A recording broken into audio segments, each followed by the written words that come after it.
Ladies and gentlemen, good day and welcome to Bharat Heavy Electricals Limited Q2 FY2023 earnings conference call hosted by ICICI Securities. As a reminder, all participant lines will be in listen-only mode, and there will be an opportunity for you to ask questions after the presentation concludes. Should you need assistance during the conference call, please signal an operator by pressing star and 0 on your touchtone phone. Please note that this conference is being recorded. I now hand the conference over to Mr. Rahul Modi from ICICI Securities. Thank you, and over to you, sir. Thank you, Aman. Good evening, everyone. On behalf of ICICI Securities, I would like to welcome you all to the Q2 FY2023 earnings conference call of Bharat Heavy Electricals Limited, BHEL. Today we have with us from the company Dr. Nalin Singhal, Chairman and Managing Director, along with the senior management team. We will start the call with opening remarks on the results by Dr. Singhal, post which we will have a Q&A session. I would like to now hand over the call to Dr. Singhal for his opening remarks. Thank you, and over to you, sir.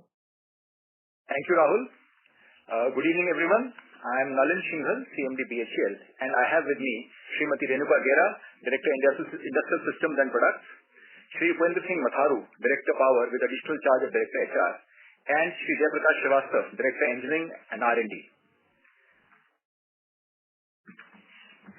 A very warm welcome to all of you.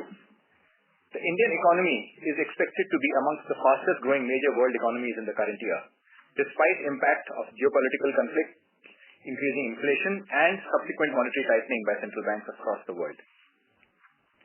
Ordering for thermal coal-based power plants is showing signs of revival after a gap of 4 years. With increased focus on energy security across the world, especially after the Ukraine war, the need for thermal power as a reliable and affordable source of power has become obvious. With the order for 2 into 660 MW NTPC Talcher, BHEL has asserted its market leadership position in the segment and is targeting the other upcoming opportunities which are now visible. BHEL is focusing on becoming the market leader for providing flexible operation solutions for thermal power plants, which is a key requirement for integrating renewable sources of power generation with the grid. We have achieved a significant milestone in this direction by successfully demonstrating the same at the 1 into 600 MW Raigarh thermal power plant and have already received 2 more orders in this area. Government thrust on capex is presenting opportunities across core sectors like transportation, steel, refineries, defense, etc., and BHEL is looking forward to capitalize on the same. In the transportation segment, we have received orders for 22 WAG-9H locomotives from Indian Railways, 90 sets of IGBT-based three-phase drive propulsion equipment for WAG-9 locomotives from CLW, and 35 sets of IGBT-based composite converters for three-phase WAP-5 locomotives from BLW, amongst other orders. In the transmission segment, we have won orders for execution of 400 kV Neemuch new substation and extension of 400 kV Chittorgarh substation and 400 kV Mandsaur substation from Neemuch Transmission Limited, along with interconnecting transformers of various ratings from PGCIL. Similarly, various orders for compressors have also been received from both private and public sector customers from refinery segment. In this changing business landscape, BHEL has reviewed its corporate strategy and has identified cost competitiveness and timely and high quality delivery to be the cornerstone for BHEL in the short and medium term, with core engineering and technical prowess as a key element for long-term sustainable growth. The recently developed Corporate Strategy Plan 22-27 therefore focuses on turning around the company with initiatives focused on cost effectiveness and enhanced revenue from value-added services, as well as increased market share in conventional areas. Further, the company is targeting to diversify into multiple allied businesses and is building capabilities for the same through both in-house development as well as partnerships for sustained growth and profitability. BHEL, being a pioneer for gasification of high-ash Indian coals in the country, is now working towards developing new markets for coal to chemicals. We have entered into strategic MOUs with Coal India Limited and Neyveli Lignite Corporation India Limited for setting up coal and lignite-based gasification plants. Under these MOUs, BHEL will jointly set up a coal to ammonium nitrate project with Coal India Limited based on gasification of high-ash Indian coal, and a lignite-based gasification pilot plant with NLCIL for power generation, utilizing BHEL's indigenously developed pressurized fluidized bed gasification technology. This is a major step towards meeting the National Coal Gasification Mission target of 100 million metric tons and provides the twin benefits of commercialization of indigenous technology as well as substituting high-cost energy imports. Internally, the company is further streamlining its operations and improving systems and efficiencies to deliver quality products and projects within customer timelines. Amidst increased input costs, both material and manpower, the company is giving impetus to optimizing both fixed and variable costs through design optimization as well as budgetary control. As regards order booking performance during Q2, up to Q2 FY23, we have booked orders worth 14,511 crores, including taxes and duties, out of which the power segment is 11,174 crores, industry segment is 3,155 crores, and the remaining is from exports. The total outstanding order book as on 30th September 2022 stands at rupees 1,06,376 crores, out of which the power sector is 88,973 crores, industry sector is rupees 12,677 crores, and 4,726 crores is from international operations. In addition to the above, we are favorably placed in the 1 into 800 megawatt NTPPS Vijayawada FGD order and a number of spares and services orders. In captive segment, we are placed favorably in CPCL 4 into 34 megawatt GTG and 4 into 125 TPH HRSG and a 3 into 165 utility boiler. Currently, tendering is underway for 3 into 800 megawatt NLCIL Talabira thermal power project, 2 into 660 megawatt Neyveli thermal power station stage 2, 12 into 240 Dibang hydroelectric project, and tenders for FGDs of around 15 gigawatt are in various stages of tendering. In the transportation segment, sizable orders for electric locomotives and train sets are under tendering. Coming to financial performance, revenue from operations for second quarter 2023 is rupees 5,203 crores as against rupees 5,112 crores during second quarter 21-22. The revenue numbers could have been better but for the lower opening order book available for execution. Higher numbers stand at rupees 9,875 crores versus rupees 8,014 crores last year. The H1 numbers, indicating a growth of about 23%. Loss before tax for second quarter 2022-23 is placed at rupees 201 crores as against a loss of rupees 88 crores in the corresponding period in the last year. Loss before tax for H1 stands at 456 crores as against loss of 681 crores last year. However, there is a positive profit after tax at rupees 10 crores in Q2 2022-23 as against loss of rupees 67 crores in the corresponding period last year. In Q2 2022-23, the company has a marginal negative EBITDA and a loss at PBT level. However, PAT is positive due to tax refunds during H1 2022-23. Interest income of rupees 106 crores has been received on tax refunds and the same is accounted as other income. The cost reduction drive continues and the manufacturing, administrative and S&D expenses in H1 as a percentage of revenues have come down to about 7.2% from about 7.8% last year. This saving of 60 basis points is coming on top of the 200 basis point reduction achieved in the previous financial year. The total receivables are at rupees 33,718 crores as against rupees 33,168 crores at the end of March 22 and rupees 13,903 crores at the end of Q1 22-23. The cash collection ratios have also shown an improvement with current year H1 billing liquidation at 73% vis-a-vis 68% in the corresponding period of the last year. Thank you all once again for joining this conference call. We will take questions now. Thank you very much. We will now begin the question and answer session. Anyone who wishes to ask a question may press star and 1 on the touchtone telephone. If you wish to remove yourself from the question queue, you may press star and 2. Participants are requested to use handsets while asking a question. Ladies and gentlemen, we will wait for a moment while the question queue assembles.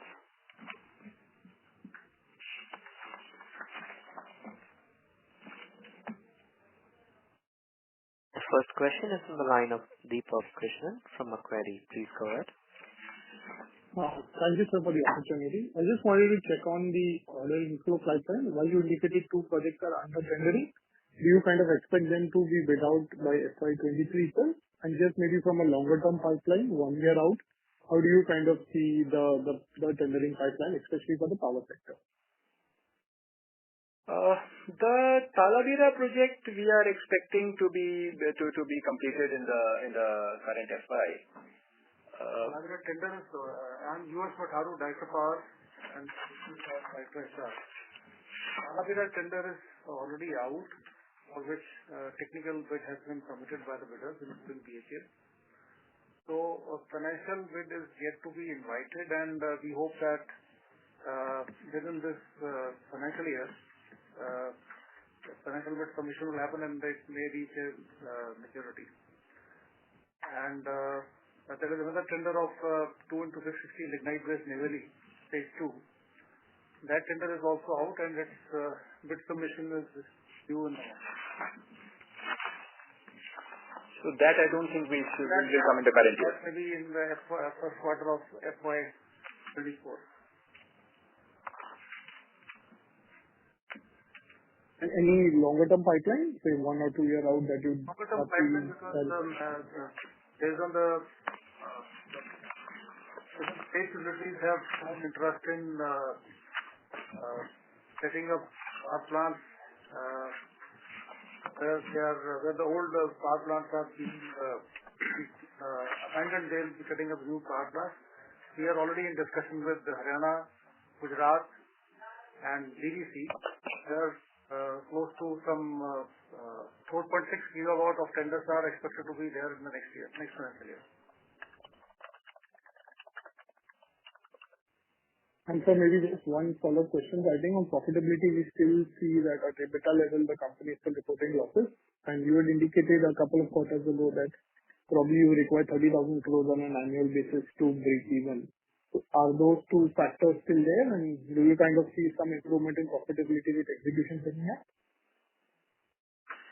You see, what has happened is material costs have continued to rise while a lot of efforts have gone in, but in the last year and post this the change in the geopolitical situation, steel prices, copper prices, there are all these various and fuel has all gone up. So that is what has really affected us quite badly. With the turnovers going up, we are trying to take with our efforts on cost optimization and improvement turnover. We are looking to attack that.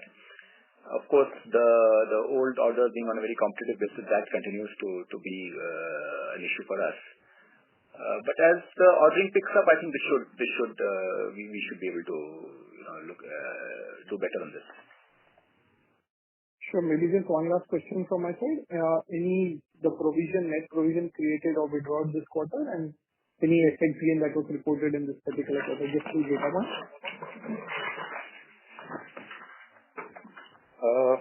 Provision.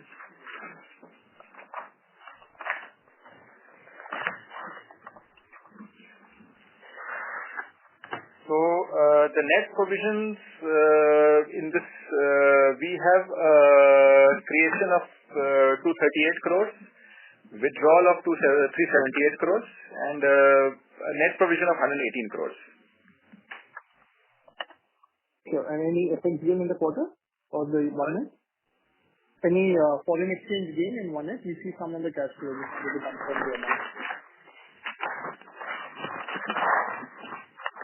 We have a gain of 20 crores in this quarter. Sure, sir. Sure, sir. Those are all my questions. I'll get back to the questions. Thank you. Thank you. Thank you.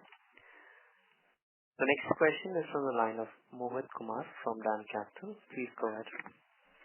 Good afternoon, sir.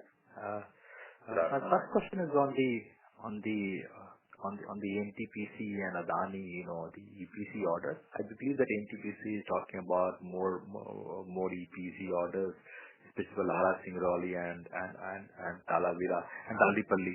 Are you hearing something on the same? And secondly, on the Adani order, Adani also 1.6 gigawatt. Are we bidding for it? regarding NTPC, the tenders for Singrauli and Nara, which were these tenders were there earlier and were annulled, but we are hopeful that these tenders are being placed in market, and maybe in the first quarter of FY24 these tenders should be out. Regarding Adani Bandora,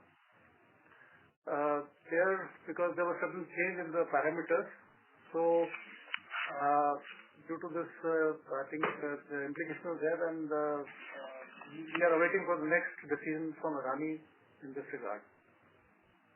The tender is already out. Understood, sir. Secondly, sir, given that there is a lack of competition now, and are we expecting better pricing given the last cycle? I think you suffered from higher competition, especially in FGD.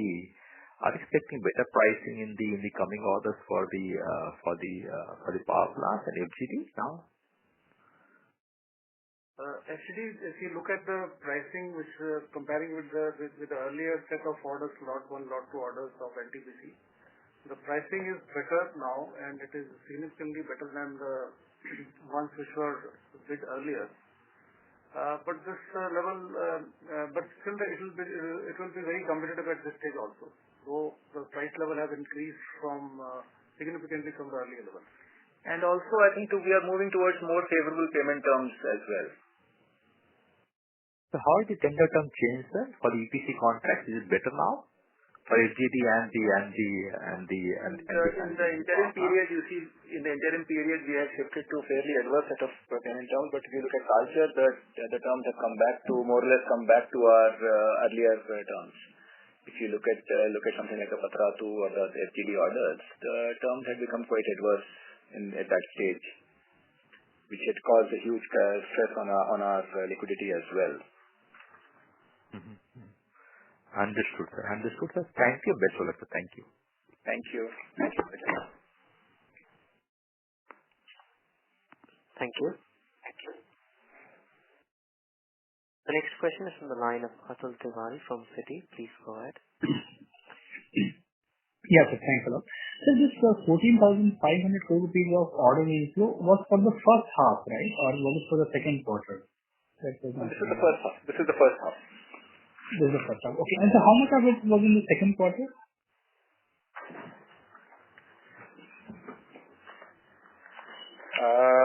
The second quarter is 12,004 crores, which is the Talcher one is a very major contributor in the second quarter. Okay. And how much of this is Talcher in this 12,000 crore? 7,407 crores is Talcher. It's excluding taxes. This is sorry. Sorry, this is excluding taxes. Okay. Sorry. Including the 8,740. Yeah, sorry. This is 8,740 crores including taxes. It's 8,740 crores. Okay, including. So in 12,000 rupees, 8,740 is included, or 7,400 crore is included? No, 8,740. In 12,000, it is 8,740. Okay. 8,740 including taxes. And sir, what are the execution timelines as per the EPC contract for this order? For Talcher, the execution timeline is 48 months. For Unit 1 and for Unit 2, there is another additional 6 months. 48 months and 54 months. Okay. And then my second question is on the cash flows and the balance sheet. So in the first half, operating cash flows have been negative against the positive cash flow in the last year's first half. So do we expect ultimately to break even on the cash flow basis, on operating cash flow basis this year, or? We are making all efforts in that direction. We have faced problems on certain states delaying the payment, but a lot of effort has gone into that direction. So that entire effort is there that we should improve the cash flow in the second half. Okay. And so how much is the net debt as of the quarter end?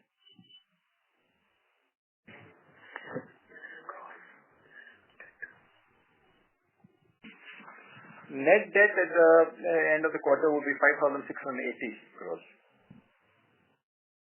5,680 crore. Okay. And just broadly speaking, say for example, in this culture bid, how many bidders participated? And if you could kind of share what was the difference between your bid and the next higher bid? So there were two bidders, BHEL and L&T, and the difference, Including the loading, it was close to around 1,000 crores. including the technical loading, it would come to almost 1,000 crores. Okay, sir. Thank you. Thanks a lot. That was very helpful. Thank you. Thank you.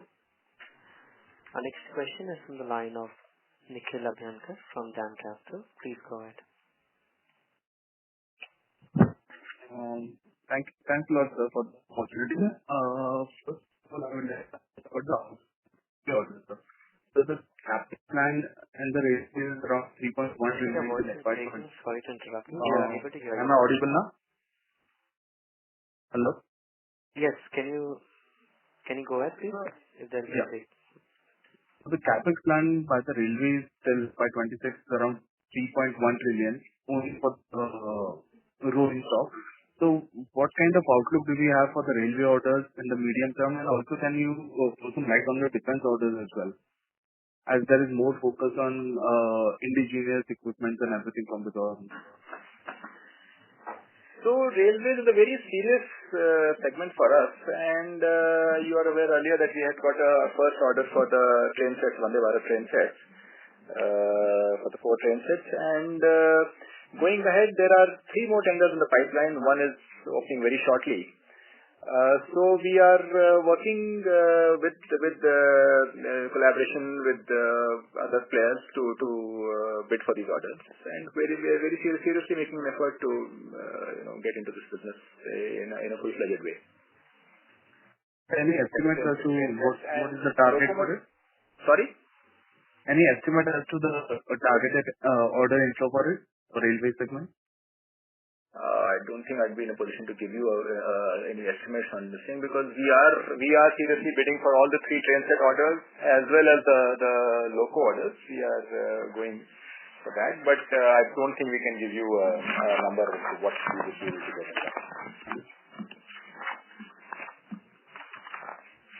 And the outlook on defense, sir? Defense, we have already got our you are aware we have been a major supplier for the SRGM, the Super Rapid Gun Mount, which is the main gun on the ships.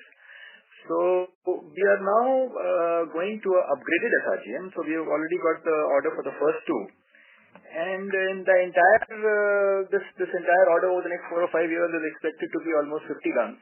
So that process is still on, and we are the sole supplier there. Then we are also looking at a number of other areas in the defense. We are working on the marine gas turbine. We are looking at some of the development and some of the strategic projects. So there are a number of other projects that we are looking at on the defense front, on the developmental aspect, air defense guns. So that that is a major segment for us for the future. And so the order, the 14,500 crores which you announced, it is the orders that we have already received. Can you give us a value of all the tenders that we are L1 right now? All the tenders that we are L1 right now.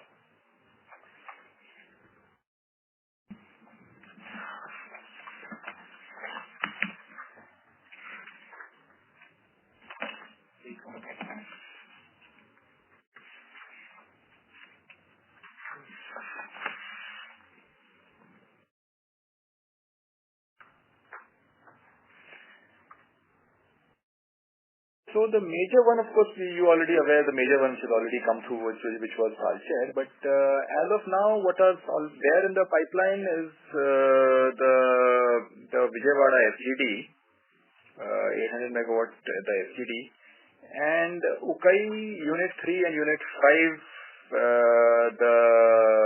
5, this is the RNMs. I don't. In addition to that, of course, in CPCL, as I've already mentioned, we are favorably placed in the 4 into 34 megawatt GTG and the 4 into 125 TPH HRSG and the 3 into 165 TPH utility boiler. Okay. So the value of it, can I get? Value, I don't have at the moment. Vijayawada and Ukai, it will be closely 300 crores. For Vijayawada, Ukai, it's about 300 crores. For the captive power, we don't have that. We have the figure, but total overall industry sector about 5,000 crores we can see here. L1. The question is L1. About 1,000 crores is the figure in the where we are L1. Understood. And just a final question, sir. What is the executable order book right now, say in H2-23 and FY24? So our executable order book is 80,426 crores, including taxes. Understood. That's all from my side. I'll get back in the queue. Thank you. Thank you. Thank you. The next question is from the line of Pulkit Patni from Goldman Sachs. Please go ahead. Thanks for taking my question. So just one question, in line with the executable order book question that somebody asked previously. Sir, currently the impact of COVID on execution is gone. We are sitting with almost 1 lakh crore of order book, 80,000 executable. Why the top line is still not where it can be? I mean, doing 5,000 crore of top line on a 80,000 crore order book still seems quite low. So are you facing any challenges still in terms of execution? How should we look at the ramp up of this now that you've got one large order? If you could highlight, a little bit on that. So, Pulkit, if you look at the opening order books, in fact, and the percentage execution during the year, the execution during the year as a percentage of the opening order book, I think we are almost at a record level in the last year. And in the current year again, the Q1, that entire the COVID effect which was there in Q1 last year went away in the current year, which resulted in a substantial improvement in our execution on the execution front. So I don't think that is correct. We are with if you look at the way the order book has panned out over the years, I think the percentage execution is actually going up. And we also, as we had mentioned in the last Concall when we were doing the previous year, our execution in the past year has been at almost at record level. If you look at the physical execution. Yes, sir. So basically what I'm coming to is that for us to get to a 30,000 crore kind of a top line back on, with this rate of execution, I don't know how do we get there. So just trying to understand, what is like even with the new orders that you won, what is the kind of best case top line we are looking at, say, in FY24, if we were to look at that? So we wouldn't be, I would not be in a position to give any revenue guidance, that also for the year ahead, for the next year. But let me say that the new orders that we are getting, the orders we are receiving this year, almost a year and a half, 18 to 24 months is the time when the actual execution and turnovers will start coming, substantial execution and turnovers will start coming from those orders. So these would start panning out towards the second part of 24. And then whatever other orders you see, we are looking at a strong, while today the numbers, the orders in the pipeline or the tenders in the pipeline are not that much as compared to what is required. You see, if you look at the $5 trillion economy and if you look at what projections are coming under the draft NEP. So from that perspective, I think we should be expecting almost 4,000 to 5,000 megawatts of ordering in the next 4 to 5 years. And that you see the discussions are on, a lot of those orders are likely to start becoming visible in the coming year, those tenders, as Mr. Matharu had already mentioned. Fair point, sir. So 4 to 5 gigawatt each year is what we can build in for the industry. We should be looking over the next 4 to 5 years, because if you're looking at our the total energy requirements, so from that perspective, there's a total of almost 15 to 16 gigawatts that would be required over the next almost 4 to 5 years. I'd like to add on. Actually, the CA projection has been 28 gigawatts. No projection is there, and there is a company in the market, but tenders are going to be almost for the state companies as well as SE.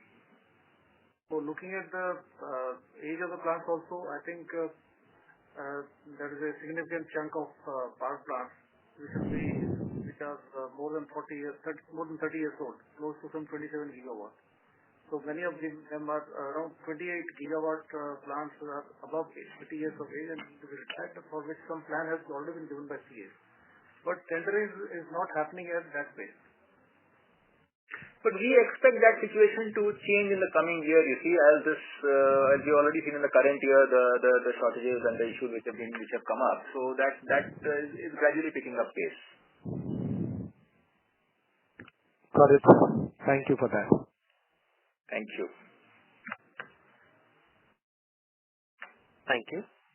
The next question is from the line of Lavina Quadras from Jefferies. Please go ahead. Thank you. So just wanted to understand, outside of the core BTG business, right? You explained the orders in the trains, you explained the orders in the defense part of it. Any other areas or on the MOU side, or let's say strategic use of your facilities or something else that is looking very optimistic according to you, that could fructify over the next 12, 18 months? So one major area which I mentioned, also is the coal gasification.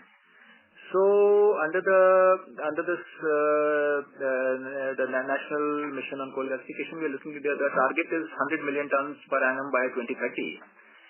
And the fact that we have indigenous technology, which is a commercially proved technology for gasification of the high ash Indian coals, I think that puts us in a fairly good position on the gasification front, and we are targeting that. We have a team in mission mode working on the technical side, looking at the development, the detailed development of the commercial plant. So that is one major thing we expect to come through in the near future. Then going ahead, of course, nuclear is going to be another major area on the energy front, because as we look at our net zero targets, so we'll have to look at that for the longer term. And another area, of course, would be carbon capture. That is another upcoming area, because now we see that coal is an imperative. So mitigation will have to be done through carbon capture. So that would be the next area that we would need to look at.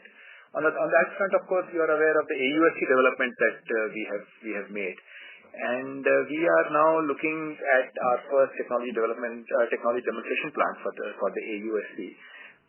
And if you look at it from the perspective of replacement of the Mr. Matharu mentioned, almost 28,000 megawatts of plants are over 30 years old, which are subcritical.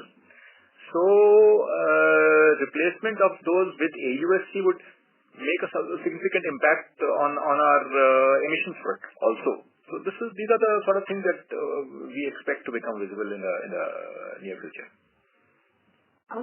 Coal gasification, any quantification of the overall opportunity? Overall, BHEL is one part of it, but let's say, what could be? As I said, it's 100 million tons. The coal gasification mission talks of 100 million tons over by 2030. So that is the numbers are quite substantial there. Understood. Thank you. Thank you. Thank you. The next question is from the line of Abhineet Anand from Emkay Global. Please go ahead.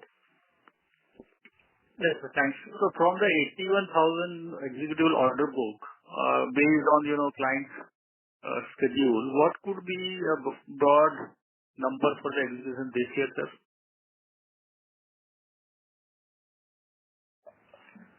I don't think we'll give a specific number on that. So I think just a color at least, may not be an exact number, but maybe something will help us, because, execution is something very difficult to predict. So was hoping some broader, numbers from you guys would be very helpful. Abhineet, I don't think we'll give any specific numbers on that. Okay. No issues. Secondly, on the, payment terms, can you restate what's the exact payment terms of, let's say, some Talcher EPC contract that we have had? Sorry, can you repeat that, please? Payment terms for Talcher. I'll try to respond to this. Payment terms of Talcher, payment terms right now. But these are more or less similar to the payment terms that we used to have earlier for most of the power plant orders that we had. Like there was certain change in case of Patratu or some LGD orders where payments, majority of the payments were backloaded and they were pegged with the milestones. And we can have realization only once those milestones are achieved. But for Talcher, payment terms are almost restored to the earlier pattern, that a significant payment is received upon the dispatch of metals close to some 60-65%, around 60%. That way it has come back to the previous kind of payment regime. Okay, and at the end, but we'll still have, for performance guaranteed, so we'll still have that 10% left, right? Those will continue. This payments related to the completion of performance guarantee tests and trial operations, those will continue to remain on the same pattern. Okay. Secondly, I think, the sir mentioned about interest income of the tax refund as part of other income. What is that amount? So there is a 160 crores tax refund and 106 crores interest. So that number is 103. So I think the tax part, negative tax, which is a part of P&L that is being shown. And lastly from me, you told about the 15 gigawatt FGD opportunity. Can you just give some timeline to it? Mr. Matharu will answer that. Actually, the timeline which CA has given a document in which they are mentioning about 28 gigawatt projects to be set up in a timeline of 22 to 27.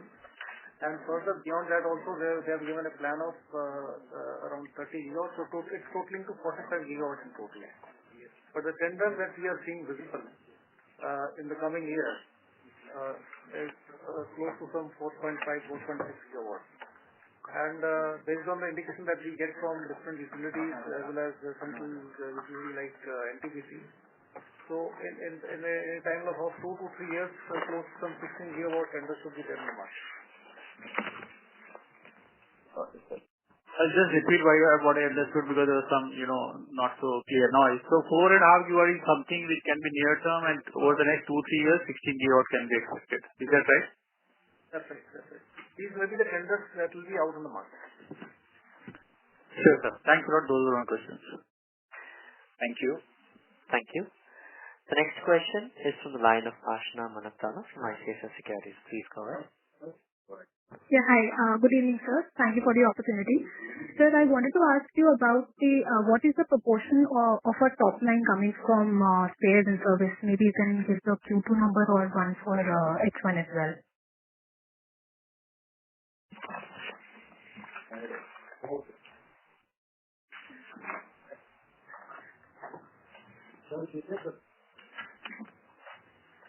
Just one moment, Ashna. We'll just give you the number.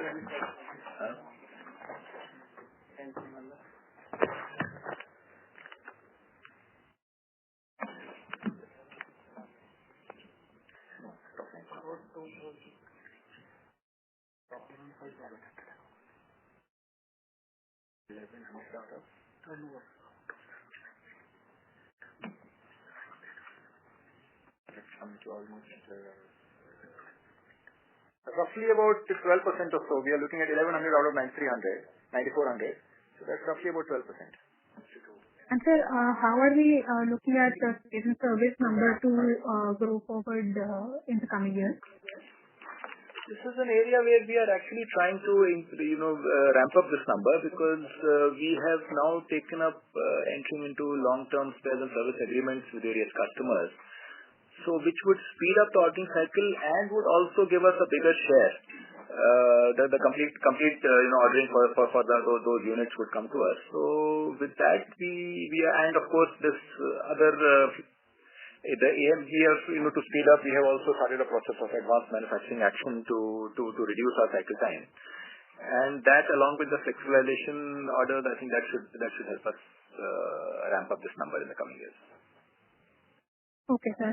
And then last year we won a large order from nuclear side. So going forward, what is the opportunity that we are looking for, and how often can we expect a similar large order like the TG Island which we had won in FY22? So nuclear has been quite cyclic. As of now, we don't have any projections on that.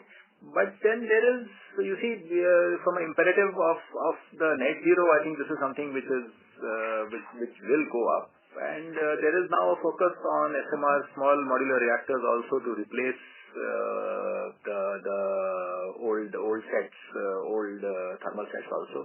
So that's another direction which it is taking. So nuclear should be going up. Okay, sir. Any opportunity size or size of the order that you want to mention about? No, at this stage it will be too premature to actually talk of any numbers. But that's an area that the growth that is becoming visible. Okay.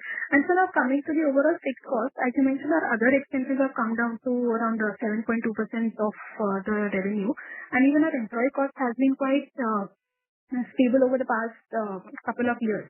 So going forward, what are the cost measures that we are taking to control our expenses, and how further we can control the fixed expenses going forward?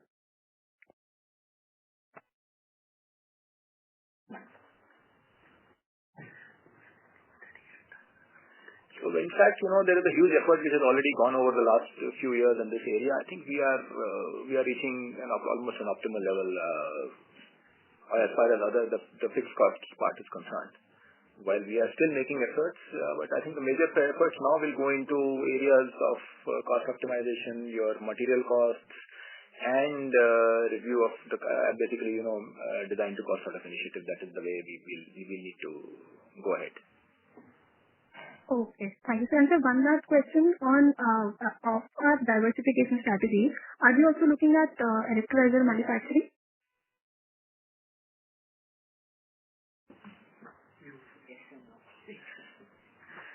So we had set up a hydrogen business group which is looking at fuel cells and electrolyzers, but we are not in a stage to actually say anything very firm on that yet. Okay, got it, sir. Sir, I have further questions, but I'll get back to you. Thank you. Thank you, Ashna. Thank you. The next question is from the line of Harsha from Jefferies. Please go ahead. Yeah, hi. Thank you for the opportunity. Can you just provide the split of the receivables for the quarter?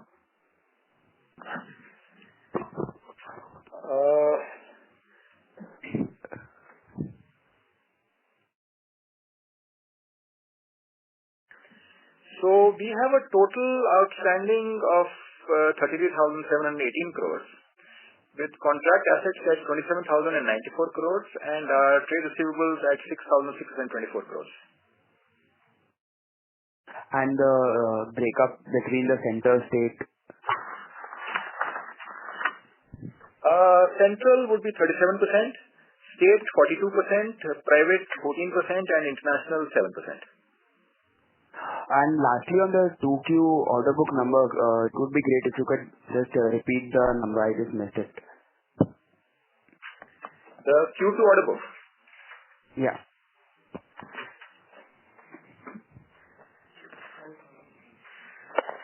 So if you look at the order booking for Q2, the total is 12,004 crores, of which power sector is 9,600 crores, industry sector is 2,286, and international operations is 118 crores.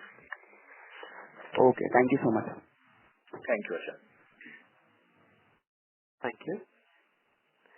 The next question is from the line of Sumit Kishore from Axis Capital. Please go ahead.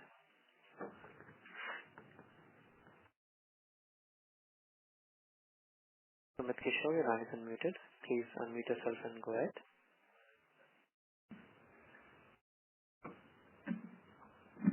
Hello, am I audible? Yeah, you are. Hi. Good evening. My question is that, with the increase in raw material costs that we have seen, what is the new capital cost for a fully built thermal power plant today, including the emission reduction CapEx, in a rupees crore per megawatt? If you could give us some sense.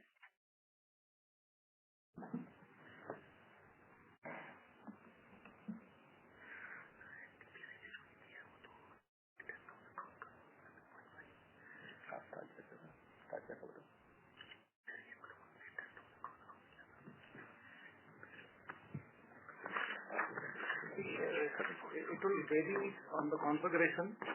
So, if it is a single unit, that may be varying between 7 to 8 crores per megawatt. And if it is a multiple unit configuration where the POPs can have a common setup for 2 units, so then it may be ranging between 6 to 7 crores. Of course, it will depend upon the kind of scope that is built in the EPC contract. So specifically, if you look at the Talcher order, it comes to almost 6.6 crores per megawatt. So I think that could be a figure to look at. Yeah.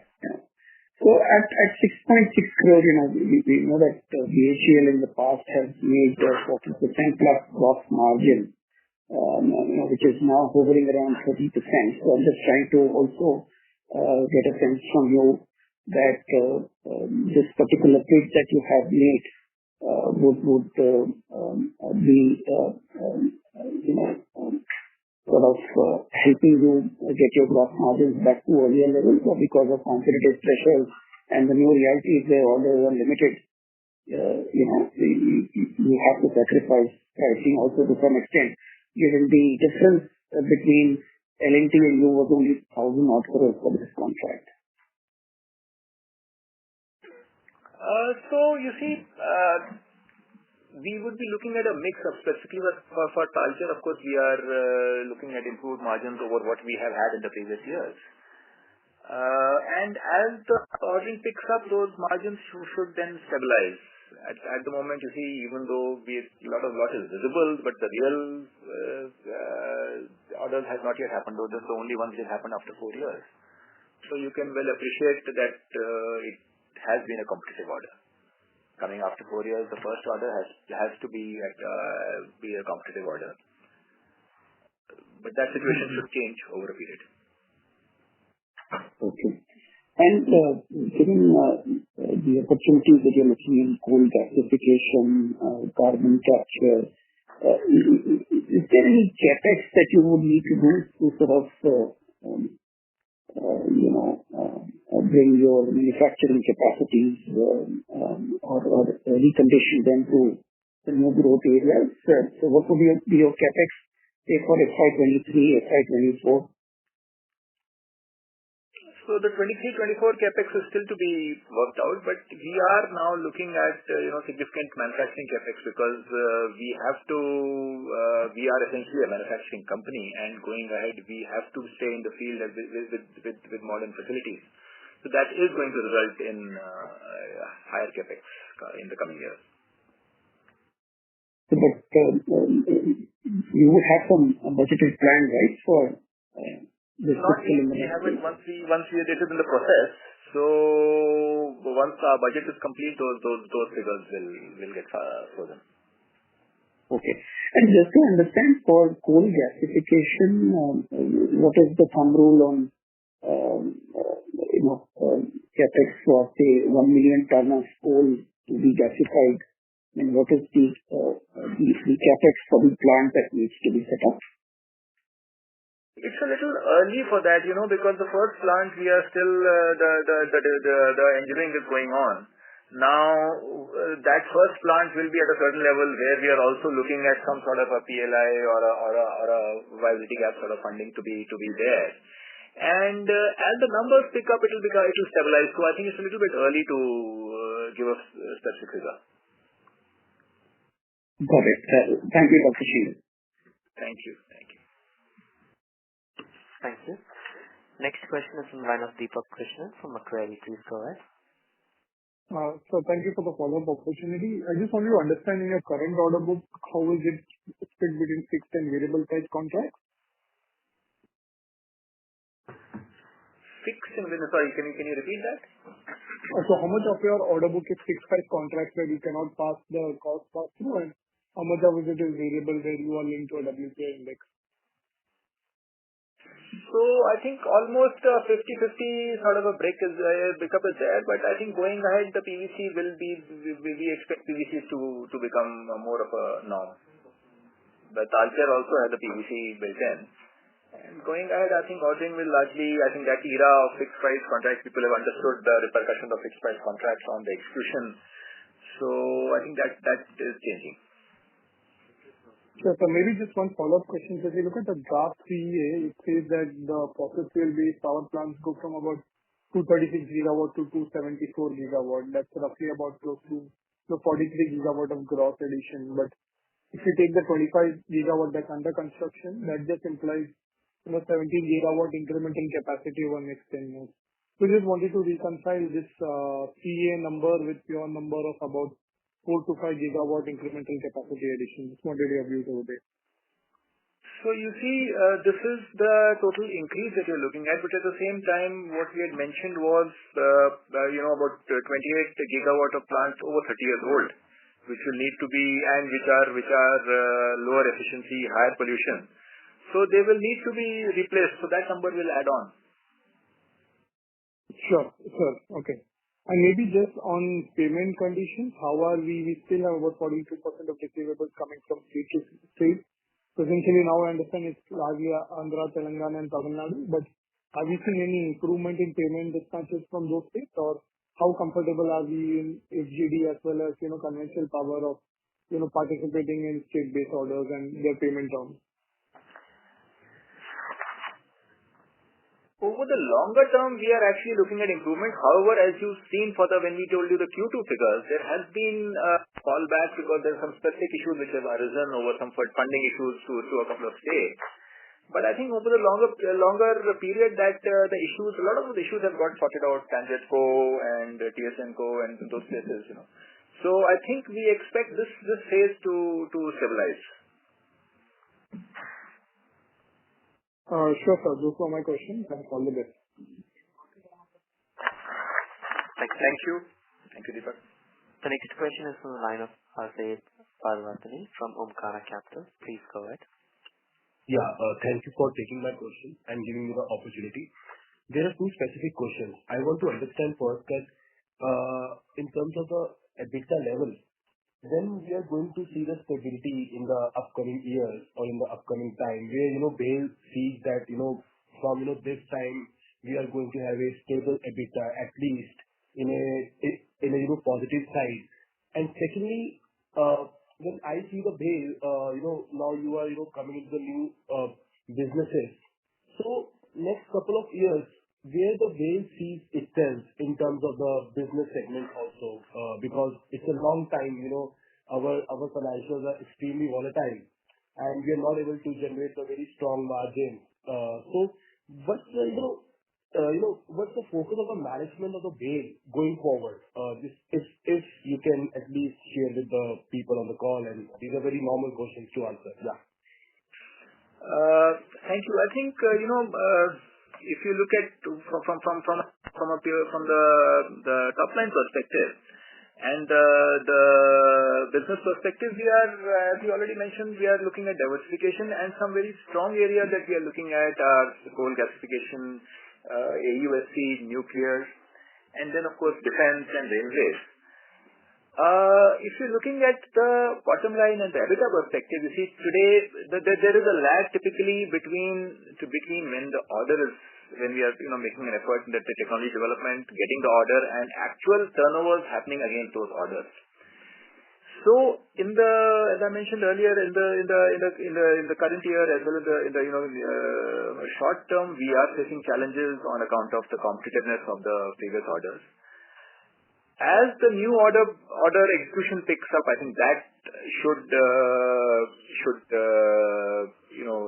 reduce, and we should be able to improve on both the top line and the bottom line. So can you give some timeline in that, at least tentative one? Because FY23, I understand, we are just 6 months over. Next 6 months we will complete with FY23. with these new orders, at least by FY24, mid of FY24, mid of FY25, because every PSU vertical is doing good, means in your thing. So I just want to understand, means in terms of BHEL, why we are means there's something that one should be at a very firefighting side. That from this year onwards we are going to improve this, but we are not coming up to that level, to be very honest. And other PSU players are extremely doing good. Though I can understand comparison is not possible. But where's the at least tentative timeline you can share with the people on the call, because it's a very confident move you have to give to the investors that from this timeline we are going to be there. Something like that if you can share. So you see, I'm not sharing any specific timelines with specific targets and timeline in that sense. But I would repeat a couple of things which I have said earlier.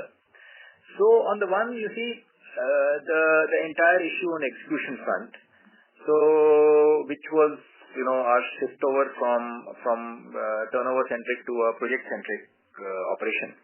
Now that has stabilized, and which is why I said, the last year we mentioned earlier, the execution has been on a record front, and if you look at the percentage of the order book on hand, again that has been on a record front. So that is one sort of data point. The second, as I said again, was the old orders are competitive. They will take another year, 2 years to complete, and we have to complete. We cannot afford to sort of even if there are losses, whatever is there, we have to complete those orders. The new orders are coming in, and as I've already said, they would take a year, 12 months to 18 months to 24 months for that execution to come in and start contributing to the top and the bottom line. So I think between those parameters you can see what's happening. I wouldn't go beyond that to give a specific timeline when top line would stabilize or when EBITDA would stabilize. But I think these are the parameters we are working with. And let me assure you, though we may not be giving you specific numbers and things, but the figures you are seeing, and especially the execution figures you are seeing, and the order booking figures you are seeing, and the diversification you are seeing is an outcome of a very serious effort on all these fronts. Thank you. The next question is from the line of Abhineet Anand from Entry Global. Please go ahead. Yeah, thanks for the opportunity again. So this unexecuted order book stands around 25,000 crores, right? Because 1 lakh 6 and 81 is the difference. So what are these projects and why is it still in the book? I want to understand that. I'll request Mr. Matharu to take that. In fact, in terms of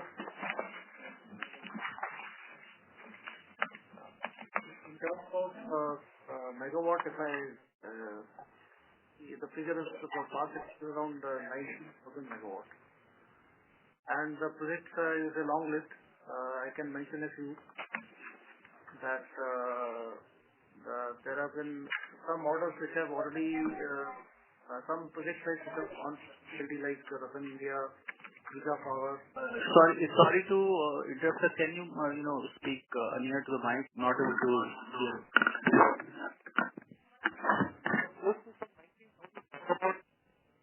Sorry to interrupt.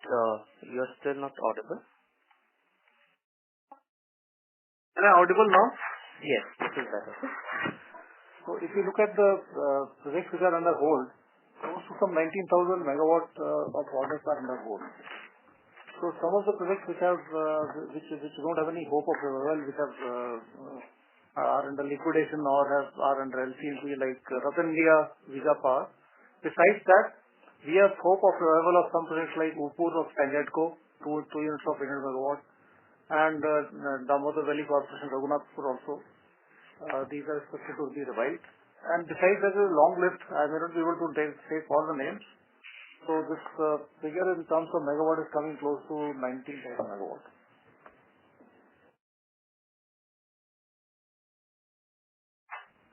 Just to understand, if the your contract is under liquidation or NCLT, has that been removed from the book?